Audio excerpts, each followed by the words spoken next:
Hey everyone, and welcome to episode 129 of the Self-Publishing Roundtable. I am your moderator, Wade Finnegan, and my co-panelists this evening are Erica Conroy, Hi. Xavier Granville, Yellow internets. and our very special guest for this evening is Honoree Corder. Say hello, Honoree. Hey. Hi. Hey, for those of you that don't know Honoree, and you should, but if you don't, Honoree has been a writer for quite some time. I think on her site it says nearly 20 years, which puts a lot of us to shame. She is well known for her ability to motivate people and get them out of the struggling artist mindset, if you will. She's written lots of things about daily practices for business owners and things like that. We brought her on the show because two of her most popular books, and she works a lot with authors, there's her Prosperity for Writers. It's a writer's guide to creating abundance, and it's something I know I need. And then she has a companion book that goes with that, Prosperity for Writers Productivity Journal, that we're also going to pick her brain about a little bit tonight, and just how to get more done and be positive and more motivated and all that good stuff. So, Honoree, thank you so much for coming on. We really appreciate it.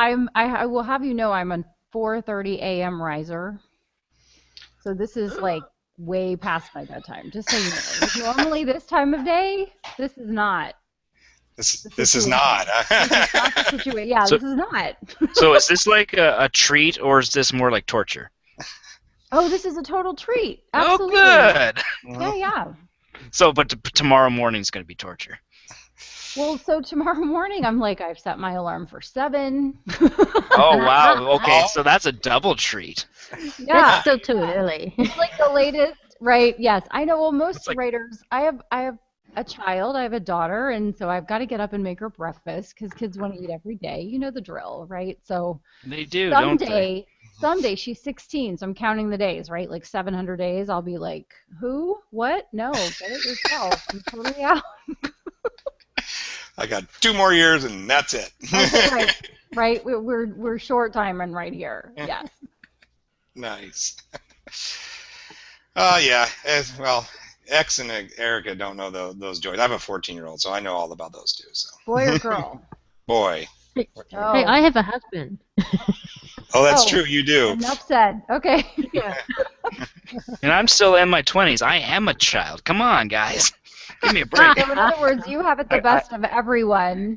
No, I have to raise myself. Oh, okay. Yeah. We'll I talk know. later. Thank you. X, I don't think you're ever going to grow up, so don't worry. Am I just like an immortal Peter Pan-like being to you? Yeah, kind of. Okay. All right. I'm just. The beard, yeah. Yeah, I'm a lost boy with a beard. All right. Well, Honoree, let's dive in a little bit here and just maybe kind of give the folks a little idea of what you do. I mean, I think you kind of got the title of it as like a business coach, I guess if that's the right title. So just kind of give some people some background about what it is that Well, you I do. call myself a professional ass kicker. Nice. So Good title. business coaches are everywhere, but someone who can really get shit done, that's what I try to do. Yeah, to that's be- better. And right, it's kind of better.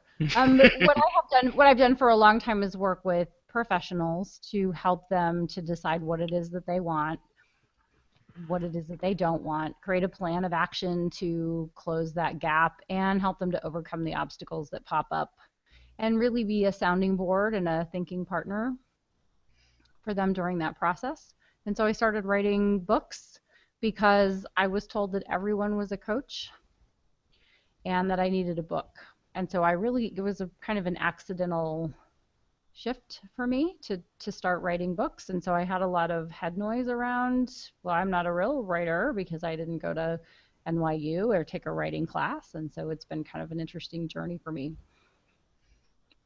Very cool. Very cool. And how many titles do you have out? How many books do you I have? think 19. Wow. Those are lots. Lots of good stuff. Cool. Yeah. Yeah. Now, Well, so you did. some people write 19 books a week, right? So I say 19, and some people go, oh, slacker. And some people think that's good. Right? I don't think anybody sitting here on the camera right now is writing that many, but Okay, all right. Speak for yourself, Wade. oh, good. That's right, Erica. 19. You're Yeah. I write 19 was books with my 2000. granola in the morning. Right. That's so 2015 fourth quarter. Hello. Mm-hmm. Exactly. Now it's all about writing 35 in the morning. That's the new trend. That's a new trend. That's it. So you started out as kind of in the business realm. How did you get into helping fiction writers? Well, I went to the Colonist Summit, which was put on by the self-publishing podcast guys about a year ago here in Austin. And I was kind of their stalker.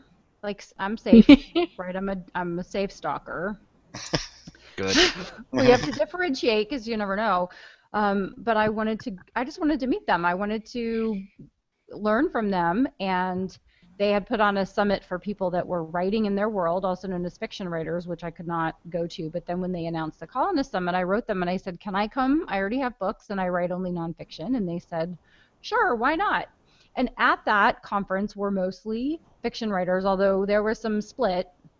And one of the prevailing themes that struck me was the number of people who said, I love to write, I have books, but I'm doing this other thing because that's how I make my money. I don't really have it in my head. I don't really believe that I can make money from my writing.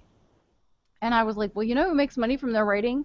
This girl. And you know who's never taken a writing class? This girl. And I believe that abundance and prosperity starts with your frame of mind.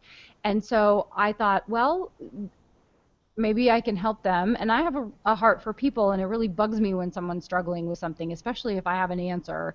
And so right after the summit, I said, I'm going to do a class. Actually, during the summit, I came up with the idea, and I said, what if I put together a class and wrote a book or did something that was to help people to make money from their writing that had nothing to do with the typical stuff that you hear? Well, you have to have a nice cover and you have to have editing and all that stuff. It's like, well, you first have to believe that you can make money from it before you're ever going to make money from it. And so I took that one little slice of the pie that nobody had addressed and I did a class. I did the Prosperity for Writers class, and most of my students were either people that I knew personally or people that I met at the summit, and then I turned that into a book. And then I got a little bit of, wow, I didn't realize it was actually so practical. So I did the journal so that people would recognize that prosperity isn't sitting in the middle of your living room on a yoga mat going, I have money, lots of money. You know, you got to do a little affirmation now and again. That's good for you, but no one's going to show up and just put a box of money on your front door. I've tried that. It doesn't work. You actually have to write words and publish them, and those, you have to do all the marketing stuff. But I didn't really address any of those tactical things. I was just more addressing, like, what's the mindset that you have to believe that you are like any other person that makes a living from their writing. So a client comes to you and they're an author, right? Where do you start with them in this whole process? Well, I want to know what it is that they want. So it's the first thing is, what is it that you want? Where are you now? What's the distance? Like, so where are you now is point A. Like, we're on a map. We want to go from wherever you are, Portland to Austin. So we go, okay, I'm in Portland. I want to go to Austin. I want to go from broke to abundant, right? Well, how broke are you? And how abundant do you want to be? What's the gap, right? And then what are the blocks that keep coming up? Because everyone has a pattern that they run, right? It's kind of like weight loss in a way, right? Where you're like, okay, I've gotten to a point where none of my pants fit, so something has to give. So I'm either going to go to Target and I'm going to buy new pants, or I'm going to go to the gym and get on the treadmill, right? And we have this urgency, and we go to the gym and we eat chicken, and then we lose a little bit of weight, and we're like, whew, right? And then we stop.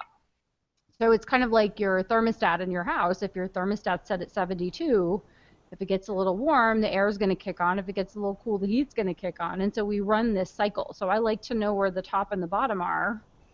Like, what's the 72? And if you want it to be 80, then we have to change the set point. And so I dive into, like, what are the beliefs that you're holding, and are they serving you or are they not serving you? And then what are the beliefs that if you held them, would be really helpful. And then how do we install those beliefs, working on installing those beliefs so that you can literally change your trajectory.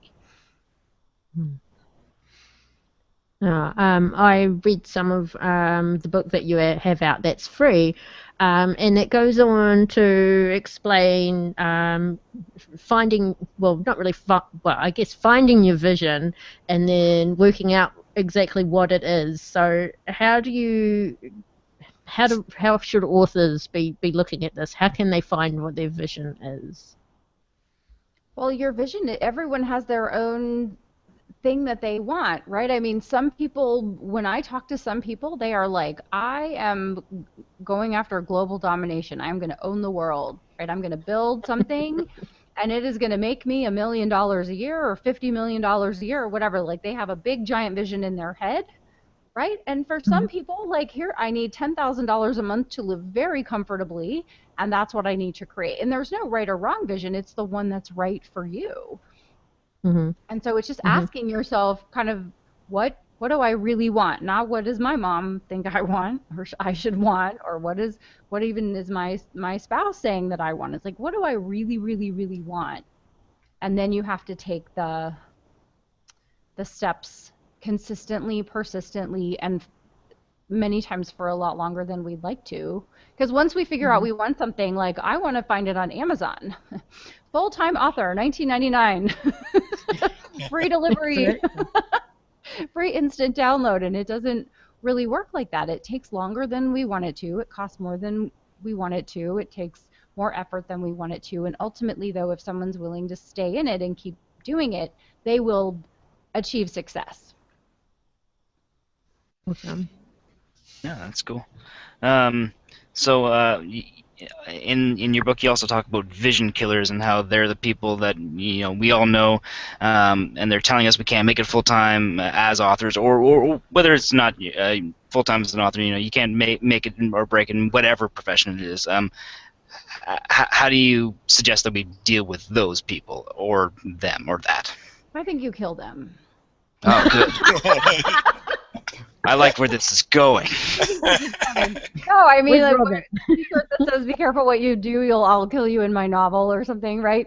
Honestly, here's the thing: is if you are talking to someone and they aren't co-signing your brilliance and they're not saying "I totally support you 1,000%," stop telling them what you want. You're either on my bench and you're like going, "Yes, go, you can do it," or you're not on my bench. I don't listen to you. To your mother. even as your mom or your spouse or. Yeah, that's really tough when it's someone who, by all accounts, should be saying to you, and I don't want to should on anyone necessarily, but you would assume, I would assume, that the person who is closest to you, who is supposed to love you the most, the person who gave birth to you, the person who married you, would be the person who would be most encouraging you to do the thing that makes your soul happy. Not always the case. And so sometimes you have to build really strong bumpers against them, really strong boundaries against them. And sometimes you just have to not talk about it to them, but you have to talk about it to the person that's like, yeah, I totally think you can do it. Okay.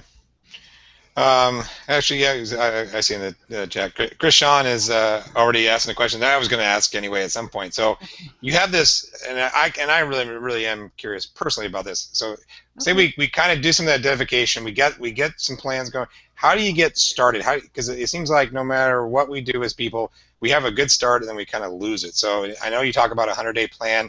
And you have an acronym of STMA, whatever that means. Whatever it means. It means short-term massive action. So I think if you say, I have this vision, and I can talk about myself when I turned 40, which is 20 years from now. No. When I turned 40 5 years ago, my goal was to create a full-time income. I didn't want to go full-time as a writer because I have multiple interests, multiple businesses and that kind of thing. But I wanted to cover my nut times 1.5 because that's my formula for people, and I can circle back to that. But I wanted enough money to live on, support my family, travel the world, do all that stuff, and I had a number in mind, and I gave myself 5 years to do it. But generally speaking, when you give yourself 5 years to do something, in about 4.5 years, you're going to go, oh yeah, that thing I wanted to do, I should probably start on that. And so I like to encourage people to do shorter sprints, but what I've discovered is that even a year is too long and a month is too short. So if I said, oh, I want to be a full-time writer in 30 days, what are the chances of that happening?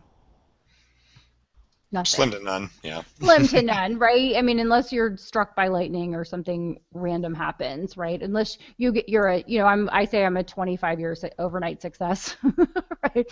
Right. So it's like, unless that's your window of time when things finally hit, then you're kind of out of luck. And so I encourage people to do 100 days. And the reason I did 100 days initially, it was for myself, and it's because I am a former math hater. Now I am a friend of Brian Meeks, who loves data and math, and he's taught me to love data and math also. But I have been on record as saying I hate math, and I didn't want to do like a quarter like January, February, and March, because then you got to know there's 31 days in January, and then there's 29 days in February, but only in leap years, and there's 31 days in March, and like how many days is that? And then if I want to make $100,000, like, well, then that's like $1,040 a day, and so you can't do it in your head. And I wanted something I could do in my head. So I was like, well, 100%, 1% per day, 100 days. Let's try it. Let's see if everyone tuning in can do it. On day 41, if you want to make $100,000 in 100 days, how many thousands of dollars on day 41 should you have made? Go ahead. It's not a trick question. 41,000? Yeah, exactly. See, you totally win. Like star student right off the bat. So I did the 100-day plan for me because I didn't like math. I didn't want to multiply and divide and see if I was doing it right. I just wanted to do 100 days. And because I was business coaching, after a few years, I found that I was, and I don't do that so much anymore, but the business coaching piece, I still do some, but not a lot. But I found that my clients were like, I'm buying 6 months worth of coaching from you, and what am I buying? And so I realized that I wouldn't buy what I was selling because I was selling air. I was selling more than air, but there wasn't anything tangible. And I was like, well, I have this 100-day plan thing that I do for myself. Why don't I try it with my clients? And they absolutely loved it because we broke up the year in 3 100-day sprints, which meant that they got more done in those 300 days than they got 65 days off a year. And everybody loves vacations, right? And everybody loves vacations. I didn't have a hard time selling that, actually. We're going to break it up. We're going to do 3 100-day sprints. Every day you know where you are. So what day is it? It's day 24. It's day 37. It's day 73, right? You know where you are in the process. You know where you are percent to goal for each of the 3 goals. And so when you put yourself in that environment, when you're having to declare, okay, it's day 37 for me. Am I 37% to goal for each of the 3 goals that I've set? So if you want to write 1,000 words a day for 100 days, that's 100,000 words. On day 37, you should have written 37,000 words. And if you've written 40,000 words, you're 3% ahead. And if you've written 20,000 words, you're 17% behind. Do you see how easily I did that? Math, folks. Math. You heard it here. Hair flip, total genius. No, not really. But the point is you were already trying to write the stories and write the words, right? We don't need to be worrying about math necessarily. Does that make sense? Yeah, that makes total sense. Now, when you have authors, do you push them in one way or the other for their ambitions? Like they say, okay, I want to be a full-time author, I want to make a living, but here's my goal, and I want to write 200 words a day. And are you just like telling them, okay, well, realistically, then how do you go about that when you're setting up those goals in those 100-day sprints? Well, so we have to be congruent, right? I can't say I want to own a Learjet and I want to make $80,000 a year. Because that's a non-congruent goal, right? That's not even going to pay the fuel charge, right? So if someone says to me, I want to be a full-time author and my goal is only going to be to write 200 words a day, it's like, well, then give yourself 10 years, right? Write 200 words a day for 10 years and then start your list. Start building your mailing list, right? I try to make sure that their goals are congruent. So I call it your feet matching your lips. In other words, a lot of people talk a good game, but then they don't make their feet move. And so I'm kind of like, okay, well, tell me what it is that you want, and then we have to make sure that the activity matches what it is that you say that you want. Good. I like that. Want me to go next, or who wants to go next? Go X. Okay. So being positive is something that you kind of focus on. How do you recommend people approaching that, and how do you do it, I guess? Well, so I think we either are innately tending toward the positive or the not That's so what you think. However, I think there is very, very definitely each individual's option to choose what they think, say, and do, and that contributes to their positive attitude. I myself have done practices for many years. I would say 12 years ago, I decided that I was going to get up early in the morning and listen to, I had a friend of mine who used to work for Tony Robbins, and he was an FSR, a field service representative, and he had been given all the different programs from all the different motivational speakers from the beginning of time. So it was everything from Zig Ziglar to Richard Bandler, and it was on this external drive. And I had said, ooh, I would love something like that. And so instead of giving me a traditional Christmas present, he had given me this external drive several years before. And I kept saying, I'm going to listen to that someday, right? That thing I'm meaning to do. And then I thought, my feet don't match my lips. Like, I want to be successful, and I have all these successful people that could be in my ear, but I'm not taking the time. So I'm going to get up an hour early. I'm going to listen to these audios. I'm going to take notes. I'm going to work out in my gym. I'm going to, pull it together, Sparky, basically. I was a single mom, right? So it's like, you got to get up and get happy in the morning. And so now there's a book that I wish I had written, but I didn't. So it is what it is, right? But it's a book called The Miracle Morning by Hal Elrod, and he goes over the practices that I had been practicing for years, and they work. And so I think if you don't tend toward the positive, you can trend toward the positive until it becomes who you are. And it's doing the 6 practices, which are silence, which is meditation, affirmations, visualization, exercise, reading, and then scribing, which is another word for journaling. And so doing those practices kind of set you up to win for your entire day. I like it. That's how I do it. Good. I think, yeah, that is one of those things that it does drag people down no matter what, because I think it was in like the first chapter of your book you were talking about how people can't really get over the gap where it's like you get up in the morning and you're fresh and you're ready to go, and you have that cup of coffee, the routine is all set in motion, everything is guns a-blazing, and then something happens and you can't get over that, and then you don't do anything for the rest of the day. Yes, and so that's the thing, is you have to be bulletproof to that, whatever that is. It's kind of that thing, there's a saying which is, I'm in such a good mood, nothing could ruin my good mood. It's choosing that on purpose. It's not hoping that that's the day you're in such a good mood so that when the bad thing happens, you can handle it. You have to be kind of a weebles wobble but they don't fall down kind of person. It's like, I get knocked over but I don't stay down kind of thing. It's not that I don't have a bad day. I don't have a bad day. I have a bad hour. You were dangerously close to quoting Chumbawamba. Yeah. Yeah, of course. Do I get full points for that?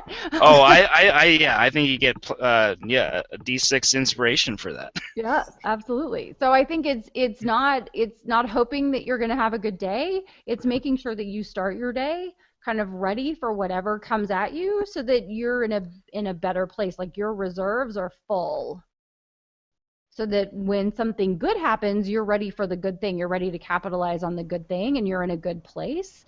And when something not so good happens, you're like, all right, well, is that all you got? Come on, bring it, I'm ready. Yeah, it's a really good way to approach it. Yeah. Okay, so we're all charged up. We've got our happy morning routine or whatever it is. But how would we increase our productivity or even start our productivity? And are there any tricks or strategies we could use to, as writers, to kickstart this? I think there's all kinds of things. One of them is like, how many words are you going to write every day, and then starting a chain, right? Like printing out a calendar and putting an X. Like I do bullet journal, and so I have that little box that I have to check whether I did my words or I didn't do my words. And I am ridiculously competitive with myself, and so I don't want to put a dash. It really bothers me to put a dash, like an X, like, oh, fail, right? So I do the kind of the chain. But then as far as like maximum productivity, if you don't know how to type, like take a typing class. If you have any interest in writing faster, like read writing hacking books. Right? Like 2K to 10K. Read books like that. Read books about dictating, using Dragon Dictate and how to, speak your book. The minute I got Dragon Dictate, the most recent version, because I had tried the 2 previous versions and I slayed the dragons. This one has been great, and I'm able to dictate 800 to 1,200 words in 20 minutes. And so I think that people think, oh, you're just writing all the time. And, it's like, yes, all the time for 20 minutes a day. But we don't tell the lay people, right? We don't tell the non-writers that we can get it done. So those are my, and I use Scrivener. I'm sure I'm not saying anything that's like, oh my gosh, this is breaking news. We've never heard this before. But it's, I will learn how to write beats, but as far as nonfiction goes, I really deeply outline my book so that when I come to that next topic, I'm talking about that next topic. Do you prescribe to the fact that you can get more done early in the day? Is that why you get up earlier, or do you think we should define our own kind of like algorithm with that? Well, I think some people will say I'm not a morning person, and they don't try to be morning people. They don't give it a shot. I am a morning person. I think because I've trained myself to be a morning person, but my husband he comes alive. Like, where I'm like, this is staying up late for me. The other night I was up at like 10:45, and because I had been sick, and so I had been napping all day, right? So it's like 10:45 and we're still watching TV, and he's like, wow, it's so nice to see you. Well, he comes to bed at 2 or 3 in the morning and gets up, a few hours after I do, but he needs less sleep than I do. But his most sick productivity time is when the majority of crimes happen, when it's dark out. So I think it's capitalizing on when are you the most productive. So if you are the most productive in the morning, don't answer emails. Don't surf the web, right? Like make a date with yourself to sit down and work, right? If this is going to be your full-time profession, it's a profession, treat it like a job, and set a time, right? My writing time is from 8 to 10 in the morning. It's pretty inviolate. There are times when I do have things that come up during that time, but for the most part, from 8 to 10 in the morning, I've got at least 20 minutes that I'm working. Laying the dragon. Yeah. And sometimes, I'm working with the dragon, and the rest of the time, I am doing something. But I mean, sometimes I write for the full 2 hours and sometimes I don't, but I give myself that 20 minutes, and sometimes I literally have 20 minutes and I set the timer, and then I've got to go do something like my pants are on fire. But I have that time every day. I know that if I was going to write something, like my husband last night, like right before I went to bed, was like, hey, can you help me craft this email? And I was like, hi, it's so nice to meet you. This is not the time of the day for me with the words. Like, give me 8 hours. Give me 8 hours, and I will craft an email that will make your heart sing. Yeah. Move heaven and earth. But 9:45, no, not so much, really. Kind of wanted to Did you watch. just meet me? Yeah. Kind of wanted to watch reruns of Gilmore Girls and pass the hell out. Yeah, I kind of had the Hallmark Channel on. What do you mean? So I think it's honoring what your rhythms are and saying yes to the rhythm. and say, okay, if your time is from midnight to 2 a.m., then don't do anything else from midnight to 2 a.m. if you want it to be your job. That's what I think. That's what I find is most effective for people. If they're best in the morning, then they schedule that block of time. If they're best in the afternoon, great. And go with that. Okay. Circling back a little bit, you had mentioned the 1.5. And I didn't want to turn it into a total money show, but one of the things it's I think pretty common denominator is, I want to be a full-time author. We hear that all the time from within our inner circle and outer circles, right? So Sure. how did you set those things for money-wise? Do you just think about cost of living, or take us through that, I guess? Sure. So everyone has what's called their monthly nut, right? And your monthly nut is everything from the roof over your head to your Netflix subscription and everything in between. It's your food budget, your gas money, your insurance, everything that you need to live, right? To get from the first of the month to the end of the month. That's your nut. So we're going to call that $5,000, just for round number purposes, because you guys know, again, math. What kind of nut is this? It might not be round. The pistachio. Damn it. Oh, okay, what Damn kind it. of nut? You got It's me. a walnut. It's a walnut. All right. I was going to say, if it's a cashew, it's a whole different ballpark. Yes, we're I talking here. understand. I didn't mean to Yummy. confuse you right at the beginning of the analogy. I'm so sorry. I heard nut, and I had to crack it. Thank you. Yes. All right. So if your monthly net is $5,000 to pay for all of your expenses, including your food, if that's what's going to get you from the beginning of the month to the end of the month, how are you going to buy new tires? How are you going to put money away? How are you going to give money away? What are you going to do if you need a new tooth, or your kid needs braces, or you want to go on vacation or invest in a conference? You're kind of SOL. Yes?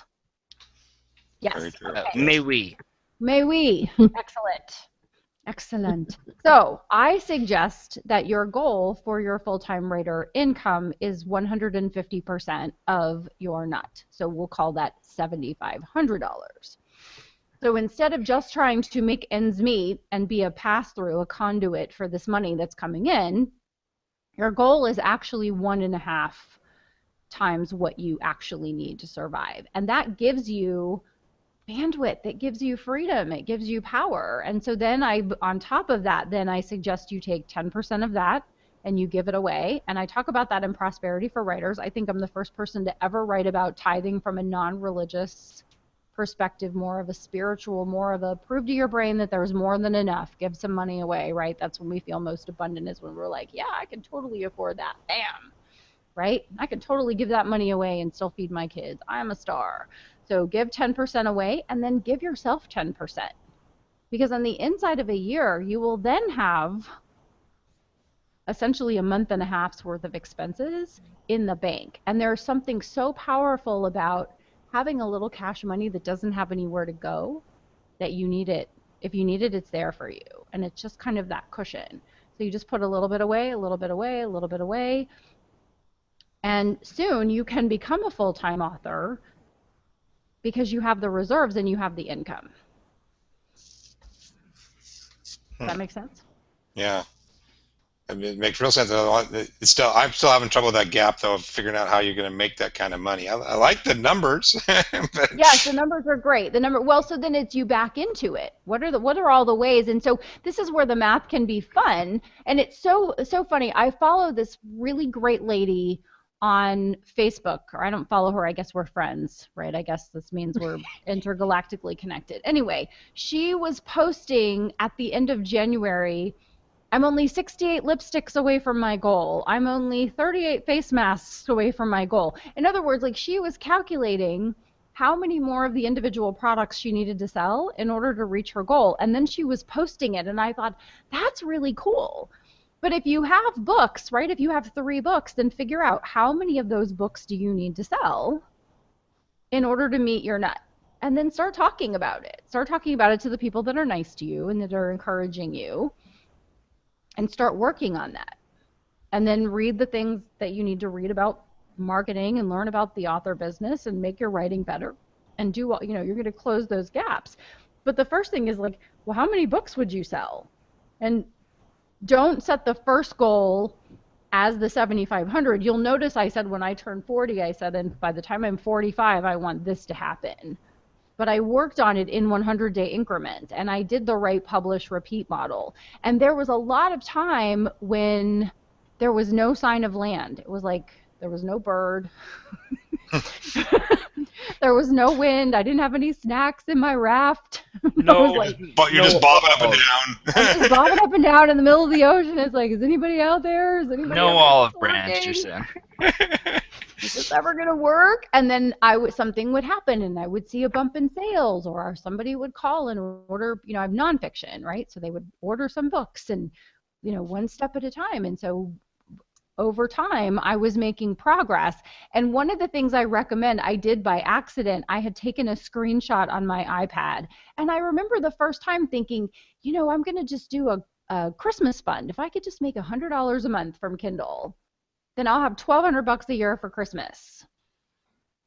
And that seemed kind of cool. And I took a screenshot of when I did that. And now if those were my sales, I think I might jump off a building, right? I'd be like, what happened? It's the apocalypse. Right? But keep track of where you start. Watch your numbers grow, because they're growing. It's like your kids, right? They grow, and you just don't see them grow day by day. And so that's what happens to your author business and your book business. That's a good point. Can you compare a little bit for us your business clients before and authors? How do you see authors approaching business? Maybe you see mistakes that they're doing, or maybe it's some positives too, because a lot of authors don't embrace the business side of it. We're just too artistic, man. Yeah, you're too artistic. I do think that if any of us had gone to our parents at any point and said, I'm going to be a writer, they would be like, that's amazing. Go to law school. Just get that backup plan, right? Don't make that your first plan. Make that your last plan. So as a society, we are not conditioned to say, I'm going to be an artist and I'm going to be a business person, right? Each book is a business. Each painting is a business and should make me money, right? So I've got to know how many hours I put into it and how much money I invest to it and when is it profitable, right? We're not taught necessarily to do that. So that sometimes one of the very first conversations that I have with someone is, well, what is it that you want out of your business? Not, my book is my baby. It's, no, your book is your hooker baby. And your hooker baby better be making money. Get out there, bitch, and get her out there and put a short skirt and some lipstick on her and get her moving, okay? So yeah, you knew it was coming, right? I've been behaving myself for how many minutes now?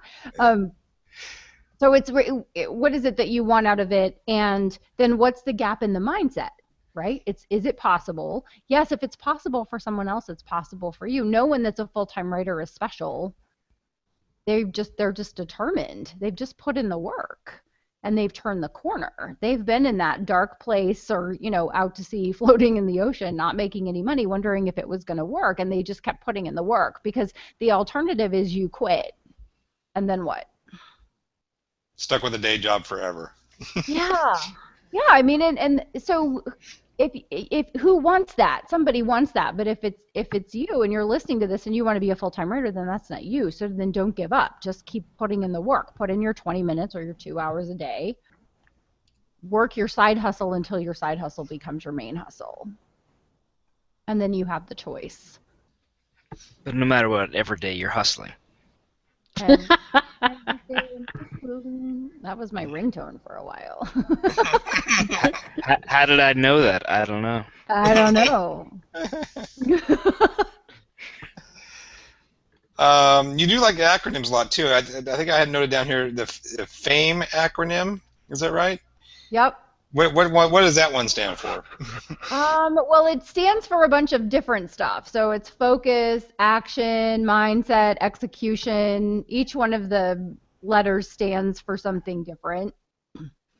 So everybody needs to get fame, but it's not to be famous. Like my thing is always like rich, not famous. I don't care if anybody ever knows who I am. Right? It doesn't matter if I'm famous, but rich is good. So you've got to focus, you've got to take action, you have to have the right mindset, and you've got to execute on your plans. And execution is the key piece. And I think what you mentioned earlier, I'll circle back to and address, which is you start strong and you peter out because you don't have the structure that you need in order to continue. And so the structure can be a goal buddy, it can be a coach, it can be a group that you put together, it can be accountability. I can tell a fun accountability story. And so I had a client years ago who wanted to lose some weight to go to her high school reunion. And she said, I've tried everything. I know you're not my diet coach, but do you have any suggestions? And I said, yeah. I said, when you go to Smith's on your way home from work, pick up a can of Fancy Feast cat food. And she said, why? And she said, do I have to eat it? And I said, I don't know. That depends on you. So I had her carry around that can of Fancy Feast cat food, and I said, anytime you go to lunch and someone puts bread on the table, you take out your Fancy Feast cat food and you put it on the table, and you ask yourself if at the end of the 100 days, if you've lost the weight, you don't have to eat the cat food. But if you haven't lost the weight, then you have to eat the cat food. And funnily enough, she lost the weight. I'm just, it's the leverage and the accountability. So sometimes you have to get enough leverage and enough accountability on yourself in order to either do the thing that you don't want to do, that you really want to do, right? Because that's what you're saying. Like, I'm saying I want to lose the weight, but I also want the cookie. Mm-hmm. But do I want to keep eating the cookies so that I have to eat the Fancy Feast cat food? No. And everyone's like, would you have made her eat it? I'm like, well, yeah, that's what she was paying me for. All right, that was going to be my next question. Thank you. Okay. You're cold as ice. No, because I really wanted her to have she really had the power to say no and yes, to say no to what she truly didn't want, which is immediate gratification. I didn't want her to give up what she wanted most for what she wanted now. Yeah, what she didn't want most was Fancy Feast in her mouth. Correct. And so it got her the end result, and it was kind of this fun game because every single week we would talk, and every single week she was losing weight, and every single week she had some fun anecdote. She got everyone involved in it in her office and all of her friends, and it was just kind of this fun thing of like, is she going to eat it or is she not going to eat it, right? Yeah. 47, how's it going? How's the weight loss? Are you going to the gym? And it was just really fun. It was gamification. And someone comes in with a second can and kind of taps it with a fork. Right, exactly.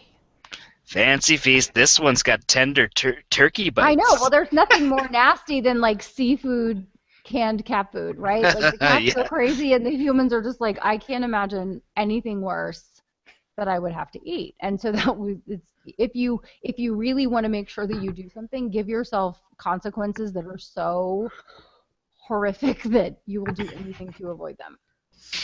Yeah, you sold me on the Fancy Feast. Yeah. Am I shipping a case to you tomorrow? Is that?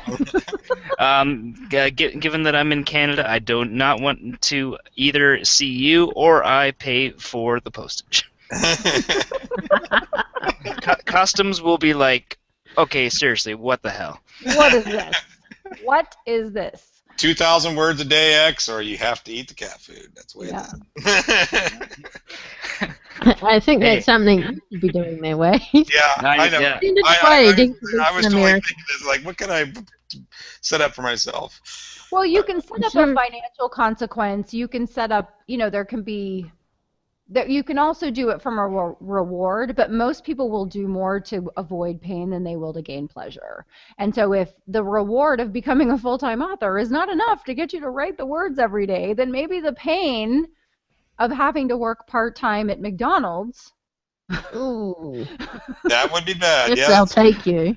Right? is enough to prevent you from failing to write your words or do your marketing or build your list, right? It's like what works best for you and figuring that out and then putting those controls in place so that you can make sure that you execute on your plan. Because ultimately, achieving the goals that you say that you want are going to make you so flippin' happy. It's shocking that we all don't just automatically do that. And yet we don't. We have to keep it interesting, right? Mm. So we all come up with goals, right? Especially for New Year's, and Yes. obviously not everyone makes them. But this isn't a question about keeping those goals. It's about at the end of the year, when you're getting ready to start making the new goals. And so, do you review your strategies and tactics that you've used over the past year, and does that inform your new ones? How does that work? I What do what a do you do? review. Yeah, so I do actually a review of every 100 days, and then I do the same kind of review at the end of the year. So at the end of 100 days, I think, what worked? What was really great about this 100 days? What was working? And then what was not working? Because sometimes you set a goal and you get about 20 or 30% of the way to the goal, and you're like, I kind of actually do not want that goal. That sounds awful. Right? And so you then can adjust. So that's another reason that the 100 days works really well, because 100 days is long enough to get into momentum and to see some results, or to recognize that you're trying to push a boulder uphill, and who wants to do that? It shouldn't be, I have to write 2,000 words a day and it's miserable and I hate it. Well, then why be a writer? Right? So you may decide, I don't want to be a full-time writer, because that means I have to write all the time, because writing isn't this fun and romantic thing all the time. Sometimes it's like, I have to write the words, but most of the time we love it, right? Well, But to be fair, you only do 20 minutes a day, so to so be fair, not yes, to even be fair, no. what's not to love, right? But those 20 minutes, though, right? So for those 20 minutes, it's bliss, you guys, for sure. But at the end of the 100 days, do a review. What worked? What didn't work? What did I learn about myself? What did I learn about the writing business? What did I not do? Because sometimes what I see is that some people don't start doing something until 50 or 60 days into the 100 days, and then they go, oh gosh, that actually would have worked if I would have listened to you when I did it, when you said to do it at the beginning, and I kept doing it, but it's like it worked, but I didn't do enough of it in order to reach my goal. So they got into momentum late in the game. And then that's why we reset the clock on the 100 days and we do another one.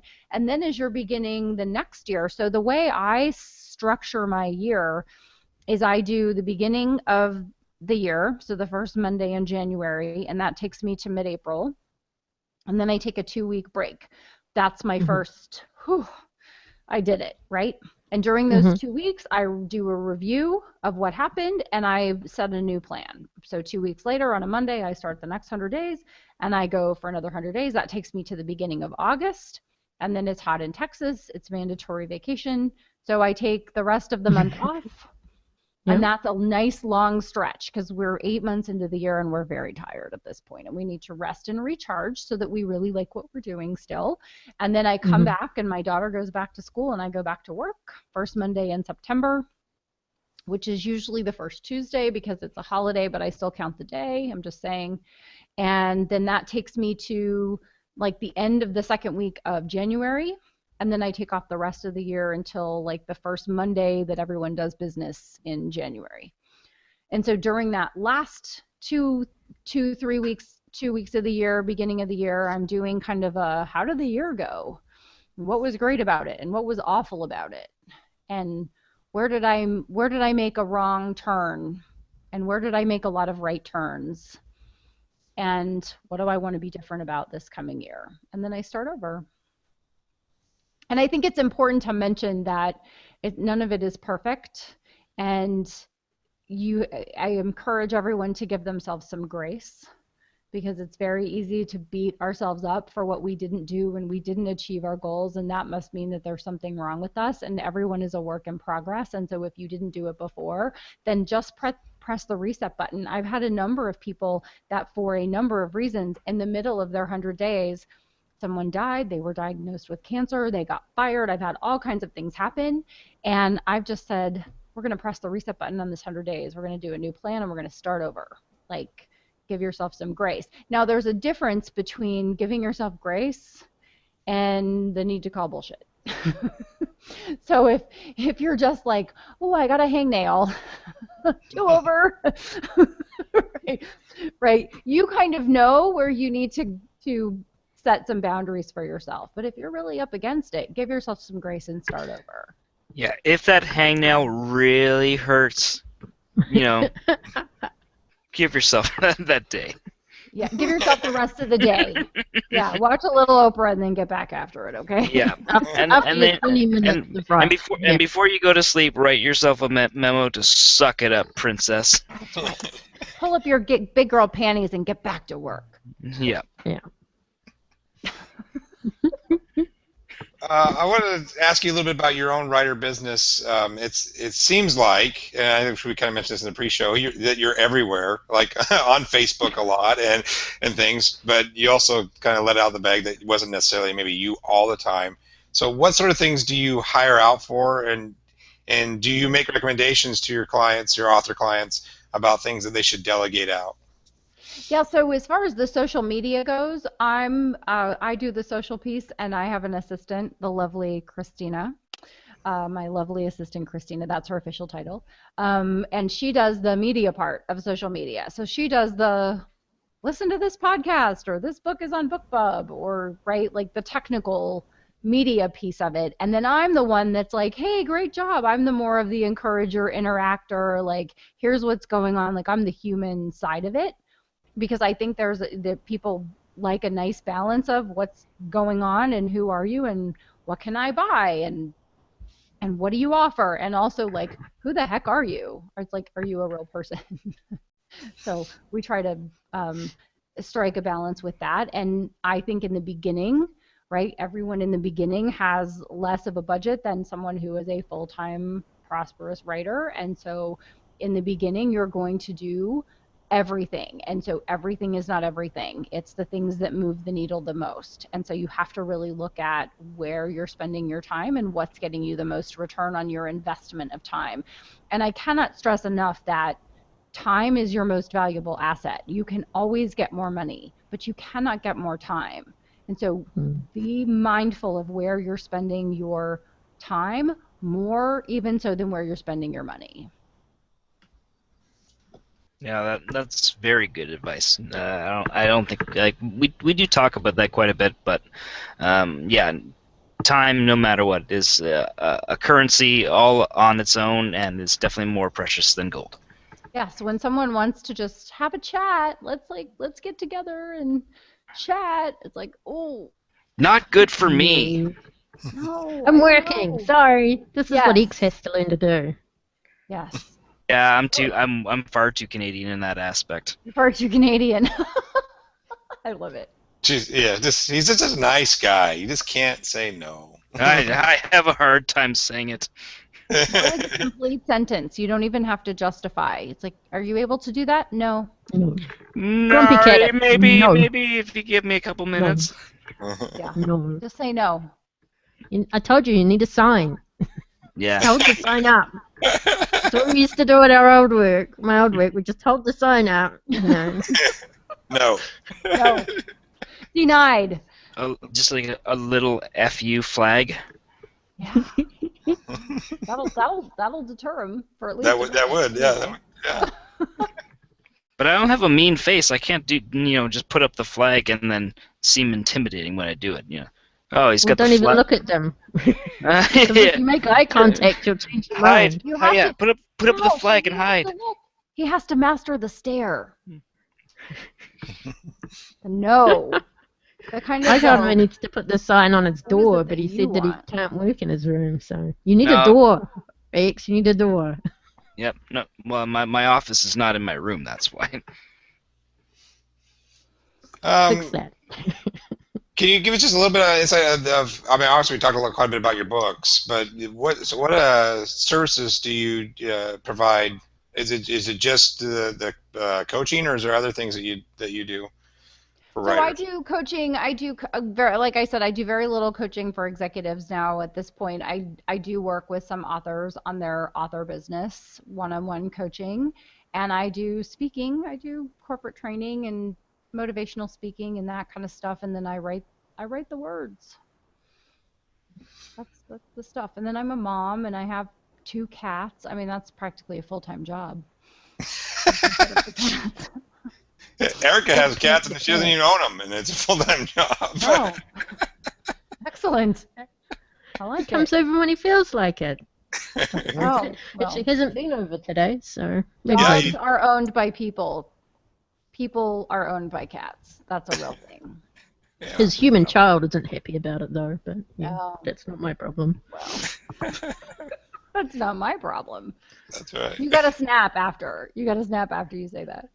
Well, it's not like any of us can stop him from coming over my fence and walking in the door. Well, the door could be closed, but Yeah. you know. So it occurs to me to say that I also have certified coaches. I have certified business coaches and certified divorce coaches. I guess I forgot about that part of my business for a minute. So, okay. So you're diversified, for sure. You know what? I have lots. I encourage my clients to do what I've done, which is have multiple streams of income. So one of my affirmations is I receive money every single day, and I do, from my different interests, and I think that's something that's important. I'm listening to the Author Strong podcast, and they're talking about Amazon Associates and how you can do the link and earn money, even more money from your books or things that you sell through Amazon. And they were saying it's shocking the number of people that don't have an Amazon Associates account, and I was like, phew, okay, I've got that one, right? So it's not very much, but it's still, you know, you wouldn't light $5 on fire because you needed amusement or because you wanted to keep your hands warm, right? $5 is $5, and so create these multiple streams of income. So yeah, I have a lot of different ways that my businesses make money. And I think that's important. It's not about me. I don't say that because it's like, oh, I make a lot of money in different ways, right? It's not about that. It's about saying that this is possible for the person that's listening, thinking, well, oh, so I would just write and publish ebooks and make money from Kindle. It's like, well, no, actually, you would publish your book in multiple ways, and maybe you could turn it into a course or a presentation, or maybe you could create a certification out of it, right? There's all different things that you can do. If you are a fiction writer, you could have stuffed animals made out of your characters, right? If you write right? It's just thinking about what are all the different things that you could do to bring in different money from different places and bring in that abundance from different places. Nice. Yeah, I think I covered that. Do you encourage your fiction clients to do public speaking as well? If that's something that they want to do, I mean, here's the conundrum of the writer, was that we're mostly introverts. So I'm like super happy in my pajamas with my hair in a scrunchie.